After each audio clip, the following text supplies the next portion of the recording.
জুলাই গণ অভ্যুত্থানে যারা আহত হয়েছে, যারা শহীদ আছে, শহীদ পরিবাররা ঠিক মতো সেখান থেকে সেবা পাচ্ছেন।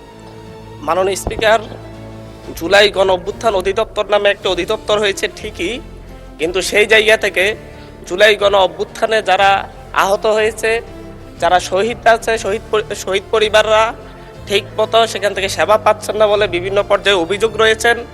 এমনকি সেখানে গেলে তাদের সাথে খারাপ ব্যবহার করারও বিভিন্ন অভিযোগ আমাদের কাছে আসে।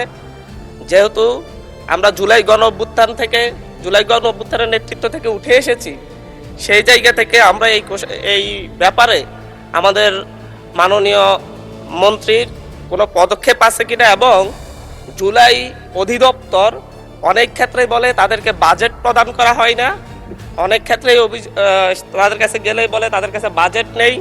জুলাইয়ে যারা অংশগ্রহণ করেছে, জুলাই যোদ্ধা এবং শহীদ পরিবারের জন্য যে বাজেট সরকার দিয়েছে সেটা দেওয়ার মতো এই বাজেটগুলো নিয়মিত দেওয়া হবে কিনা, কী পরিমাণ বাজেট দেওয়া হবে, এবং সেই জায়গায় যে হয়রানির কথা আমরা শুনতে পাচ্ছি, জানতেছি, এই ব্যাপারে কোনো পদক্ষেপ নেওয়া হবে কিনা। মাননীয় মন্ত্রী। ধন্যবাদ মাননীয় স্পিকার, আপনার মাধ্যমে মাননীয় সংসদ সদস্যকে ধন্যবাদ জানাচ্ছি।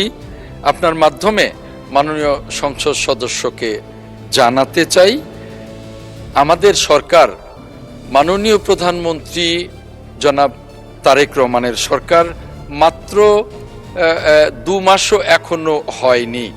এর মধ্যে আমি যে কদিন দায়িত্বরত আছি, আমার কাছে যারাই গিয়েছেন জুলাই যোদ্ধাদের, তাদের আমি যথাযথ সম্মান দেবার চেষ্টা করেছি। আমি আপনার মাধ্যমে মাননীয় সংসদ সদস্যকে আশ্বস্ত করতে চাই,